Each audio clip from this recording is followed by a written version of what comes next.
My entire left fucking foot was gone. No scar, no cut, no blood, just a clean nub where my ankle should have been. What a year. It's not quite the same, is it? No photographic roundups of life-changing trips, away in events, no inspirational messages about what a great year it's been. No one's had a good 2020. No one. It's been its own global horror that we can all agree on. But that's not what I'm here for. I'm here because I've had the worst year of my life.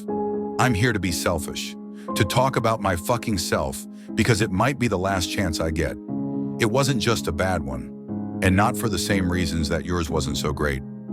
I wish the everyday shit show the world has descended into was my main concern, but it just isn't. I've had far stranger things to worry about. It started in January. Every month it took a little more, another little piece chipping away until there's nothing left to take. January 1st, 2020. I woke up without a left index finger. It hadn't been cut off. There were no shrewd knife marks and no blood. There was no scar either. It just wasn't there. What do you do when you're missing a digit? I went to the doctors, pleading with them to work out why I was suddenly missing a finger. They didn't believe it had ever been there. Ha, right? Sold me some bullshit line about phantom limbs and a referral to a counselor. I begged them to check my records. If I'd been born without it, it would be listed somewhere. But my useless mother never took me to the doctors as a kid. The records were barely there, non-existent while the doctor was insistent. I got used to life without a finger. I suppose I had to. Was there really any other choice? It wasn't much of a hindrance, really. It took some adapting, but soon I'd learned to write, type, and do all kinds of things without the finger. Maybe the doctor was right. Maybe it was never there to begin with, so I took the counseling referral. I imagined a finger for 24 years. Of course I took it. 6-month waiting list. Wow, I counted every lucky star and finger that I wasn't in real psychological distress. What a fucked up system. I suppose that I would speak to them when they got to me and kept on going with my life. I didn't know at the time that I was already swimming against an ever-increasing current. February 23rd, 2020. I woke up missing the other index finger, the one on my right hand. It was there the night before, I swear. I remembered the month I'd spent adjusting, how that finger was dominant as I typed, and how I'd used it for pleasurable purposes just hours earlier. I wasn't going to be duped this time. Terrified, I called the doctor's surgery so many times my phone almost glitched that morning. I managed to get an appointment, a miracle after all the attempts it had taken just to get to reception. Doc was stumped too, no pun intended. He referred me for blood tests and sent me to a local hospital to be checked over. They didn't find a damn thing. It was only a few weeks before March 13th came. It was a Friday. You don't forget a Friday 13th, especially not one in 2020. Especially not one that rocks your world and changes your life forever. Number, you don't forget the day you wake up without a foot. A whole foot. My entire left fucking foot was gone. No scar, no cut, no blood, just a clean nub where my ankle should have been. I screamed. I screamed alone in my house, and no one came. I dialed the ambulance, was rushed in for more testing, and they even kept me overnight. I laid in that hospital bed praying for answers. I'm not religious, but if anyone was up there, I was imploring them to help me. Please. Why couldn't someone just help me? The staff at the hospital found nothing. They took so much blood I thought I might shrivel, and they did everything they could to find the source of the problem. I practically lived at the hospital for weeks. Weeks that cost me my job.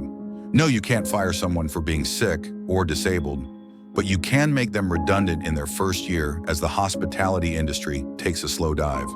So I was sent home with a prosthetics referral, no job and no foot. Only 8 fingers remained. That's when the depression hit. The sad realization that I was being affected by some awful disease or condition I never knew about. Disappearing piece by piece. Then the world collapsed. By April 20th, I was locked down in my apartment. Something I considered a tiny miracle, if only because my landlord couldn't evict me. The loss of my job killed my social life, and the loss of my foot killed my ability to move around a great deal. It had been so much harder to adapt to than the loss of my fingers. I took a nap at around 3 p.m. on April 20th, 2020, and woke up an hour later without my right hand. I sobbed. I panicked. I felt my heart pound and missing fingers twitch. Maybe this was that phantom limb thing the doctor spoke about. The nub sat perfectly at the wrist, smooth and purposeful. I must have wailed in my bed for a week before I called anyone. I was so tired, so disenfranchised. I was falling apart piece by piece and being forgotten at the same rate. I still hadn't had any answers. I called my mom. I called her. Even after everything she put me through, everything that she ruined for me. We hadn't spoken in 5 years, and I called my mom crying. I barely got my words out explaining what was wrong and trying to articulate what was happening to me. You were always rotten. Now you're rotting away. That was all she said before she hung up. Before the line went dead, and I heard the last human voice that I would hear all month. I was defeated. I swelled in bed with her words playing over and over in my mind, like a broken recording of the worst sound you could imagine. I believed her. I gave up. May 15th, 2020. I woke up missing a breast. Yes, really. I clutched at my uneven chest, hands sweating as I fumbled with my phone in the other. I still had no job, and the little money the government gave me didn't cover it, so I couldn't call my doctor. The only number I could dial was 999. The ambulance came and they checked me over. They gave me a bed for the night, but they couldn't think of anything to do. They took x-rays, more blood tests, and a kindly nurse snuck me 50 pounds to top up my phone so I could call my doctor. The pandemic had changed everything. I was rushed out of hospital and sent home. Back to my four walls, to the same four walls. To my cell. June 27th, 2020. I woke up 25 years old. 25 years old and missing the pinky finger on my remaining hand. Happy fucking birthday to me. I shed a tear. Poured a glass of whiskey and drank it. Cry, pour, repeat. I drank myself into oblivion with all the dregs of alcohol that remained in my cupboard. I sat alone and I toasted every missing piece of me.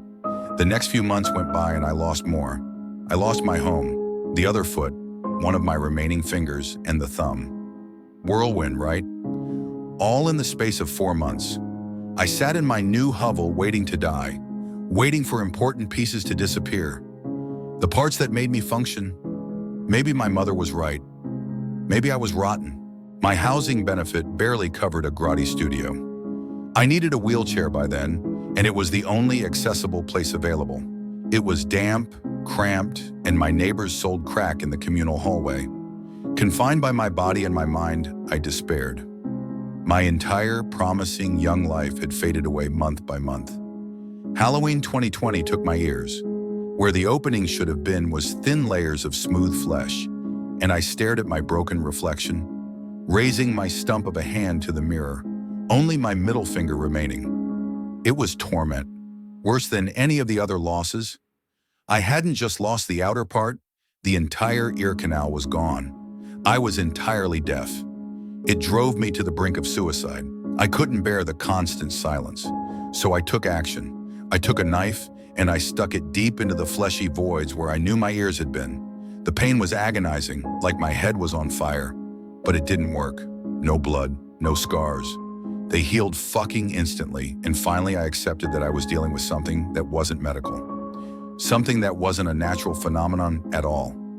My miserable world stayed silent. I laughed at the irony of wishing for magic so hard as a child. This was magic, wasn't it? I can't think of another explanation. Some sort of magic curse. Rotten. November 5th made me realize that whatever was causing this was ramping it up. It made me realize that this was a 1 year only kind of deal. Both legs were gone. Both of them. It wasn't just taking one piece anymore. It was making sure I wouldn't make it to next year. Christmas came. Lockdown Christmas, I know. Everyone had it bad. I know. It wasn't a merry little Christmas. Santa Claus did not come to town, and all everyone wanted for it was some fresh air. But did everyone wake up missing an arm? Huh? Just me? Thought so. Only one limb left, and only one finger too. I'd have struggled to open presents if I'd gotten any. What a present. The last gift from this curse that's plagued me all year. Tomorrow is January 1st, 2021, and I don't expect that I'll wake up missing anything else. In fact, I just don't expect to wake up at all. And that's where we are. New Year's Eve 2020, and it's really chipped away at me. I wish I could say I'm not scared to die, but I am. It's petrifying, and I won't pretend otherwise.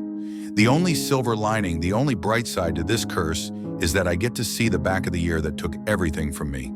And it left me one single finger, just one, the one I'm typing this out with. I'll raise it tonight to say fuck 2020.